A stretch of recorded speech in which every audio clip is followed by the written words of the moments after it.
What's up, guys? Welcome to the Chess Giant. This is Solomon Erdell, and in today's video we're going over one of the most famous Bird's opening games of all time, played by none other than the Birdman himself, Henry Edward Bird, as he played against Carp Pascal back in the year of 1878 in the city of Paris.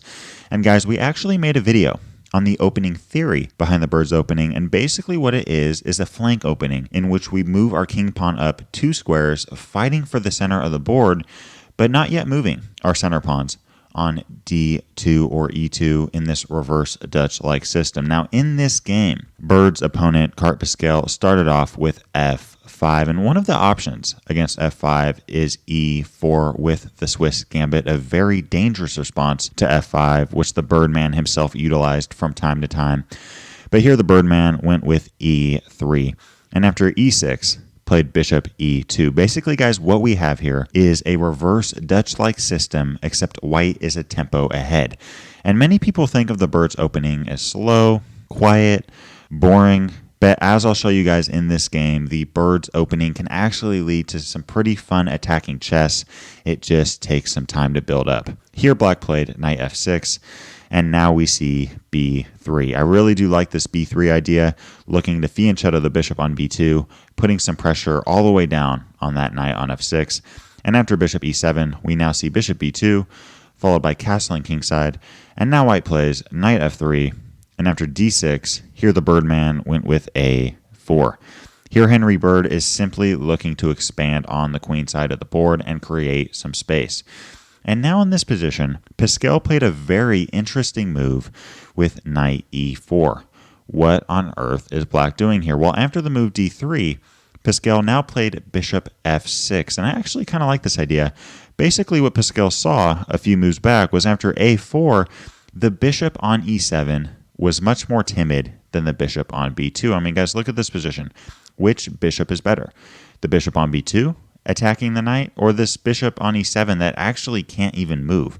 Well, obviously, the bishop on b2 is a better piece. So here black wants to trade off by playing knight e4, and after d3, plays the intermediate move with bishop f6. Now here, white might be tempted to take on e4, but it's actually very good, at least for Henry Bird, that he did not take this, because after bishop takes b2, we're now forced to play rook a2, and after a move like bishop f6, we have e takes f5, and after e takes f5, castle kingside, a move like rook e8, pouncing down on the very weak backwards pawn on e3, and I would give a clear advantage to black here.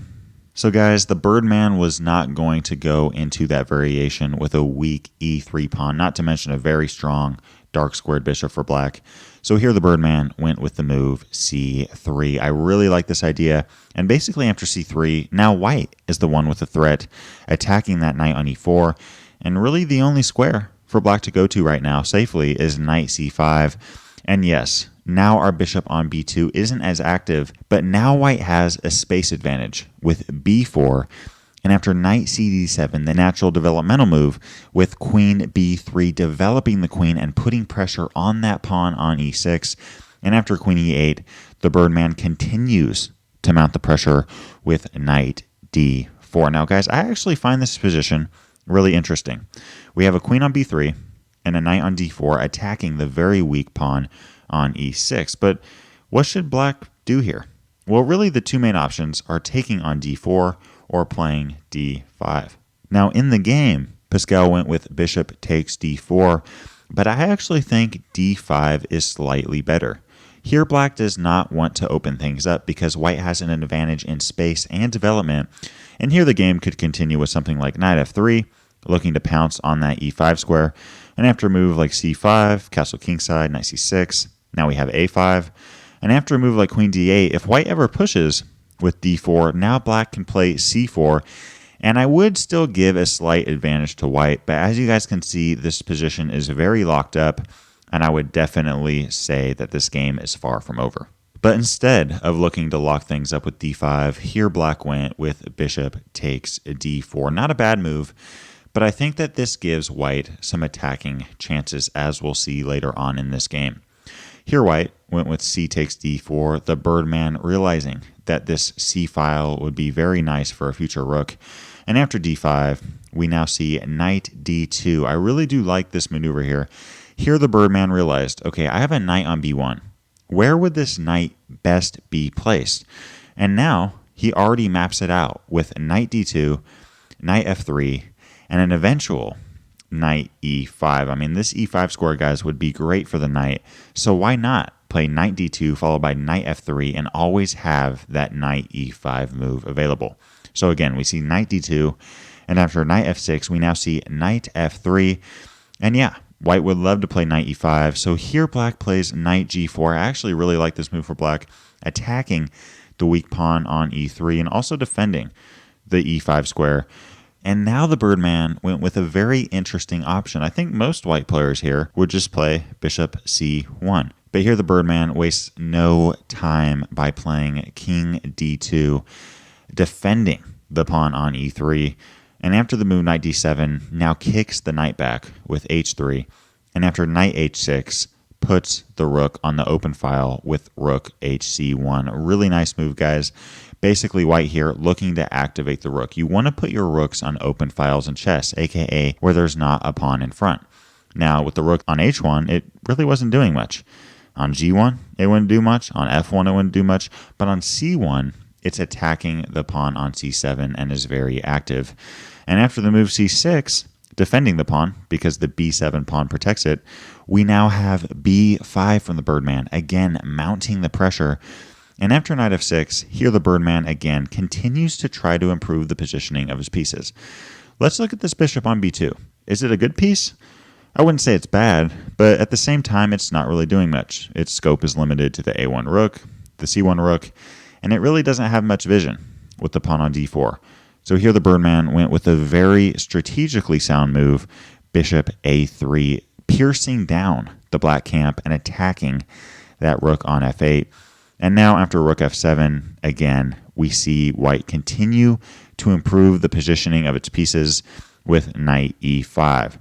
Now, guys, again, this is a cumulative effect of white's good play. Not by putting the knight on c3, but by playing knight d2, followed by knight f3, and now that the opportunity arises, knight e5, attacking the rook on f7. And if a move like rook c7, we now have bishop d6. And as you guys can see, this bishop takes away c7 and e7, and the knight on e5 takes away d7 and f7. So this rook on f7, this very awkward rook on f7, is trapped. So after knight e5, black did not decide to go with rook c7, but played bishop d7 instead. And here, guys, I really do like Bird's next move. Most players, including myself, would just take the rook on f7. I mean, usually a knight is worth around 3 points, and a rook is worth around 5. But here in this position, the Birdman realizes, okay, wait, which piece is better here? Which piece would I rather have? Well, guys, the rook on f7 really isn't doing much. Let's be real. And the knight on e5 is very strong, very powerful, and there's no way for black to get rid of this knight on e5. I mean, just totally taking over the entire game right now. And on top of that, the rook on f7 can't go to f8 or e7 because the bishop on e3 would take it. So here, guys, the Birdman doesn't take the rook on f7, realizes that this will be an option for the next few moves at least, and now goes on to form a kingside attack with the ruthless move g4, pouncing the pawn down the side of the board and now looking to play g5. Now here, black, out of desperation, played c takes b5, trying to open up the position a little bit. I mean, guys, let's just look at this position for a second. And let's look at which side has the better pieces. Okay, in this position, white has a very active rook on c1, a solid queen on b3, and a strong bishop and knight. Now, what about black? Black has a very weak rook, a very awkward rook on f7, 2 knights that can't really even move, and a tall pawn on d7. On top of that, the queen on e8 really isn't doing much. So obviously, guys, white has a much better game here. And white doesn't want to take on b5 and give black a chance to open up and get some counterplay. Instead, the Birdman just kind of ignores what's going on over here and continues to aggressively go after the king on g8 by playing the very aggressive g5, looking to fork the knight on f6 and h6, and on top of that is threatening the rook on f7. There's so many threats here, but again, white is not playing overrushed. Here, black plays b takes a4, and yes, black is up 2 pawns. But guys, here after queen b4, white has a clearly won game. And now we see bishop c6, g takes f6, and here after rook c7, we see from white rook g1. And again, guys, after rook a c8, I think one of the main messages, or at least one of the things I learned watching this game, was the concept of improving your pieces every move. Let's look at each of white's pieces. Is the knight on e5 good? I mean, can it get any better?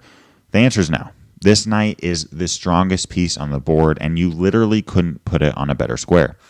What about the queen and bishop? Are these strong pieces? Very strong, as they eye the e7 and f8 squares. What about the rook on g1? Again, very active, attacking g7. And this bishop on e2, I would say is an active piece. Again, holding things together, defending d3, and also looking at potential bishop h5 moves. Guys, the only piece here that isn't very active is the rook on a1. So again, here the Birdman plays rook ac1, activating the rook and putting some pressure on the bishop on c6. We now see g6, and now the Birdman continues to throw his pawns down the board aggressively, going after the king on g8 by playing h4, and after king h8, playing queen d6, just improving the positioning of the pieces. Here this queen piercing into the black camp. And now after a5, we see h5. And here, guys, after b5, the Birdman could have took on g6, which is probably the best move technically. But again, there's no rush. Why would the Birdman be rushed here? The Birdman plays bishop c5. Again, just improving the positioning of the pieces. He probably was a little concerned about b4, where the bishop would not be active again. So here, he plays bishop c5, activating the bishop, and this is a very strong hole. Guys, what a hole is in chess is a square that the opponent's pawn can never attack for the rest of this game. For the rest of this game, the bishop on c5 will not be able to be attacked by a pawn, and the knight on e5 will not be able to be attacked by a pawn. So both of these minor pieces are very strong in value. And after bishop a8, we now see h takes g6, and after b4, g7 check, and after rook takes g7, f takes g7 check, followed by the beautiful move, queen f8, realizing that there's a mate in 2, because after queen takes f8, we have g takes f8 equals queen, game over. If you'd like to learn more on the theory behind the bird's opening, click the video to the left. If you'd like to explore more chess openings in general, click the playlist to the right. Leave a comment to let me know what other videos you'd like to see on this channel. And as always, I appreciate you guys. Thanks for watching. Peace.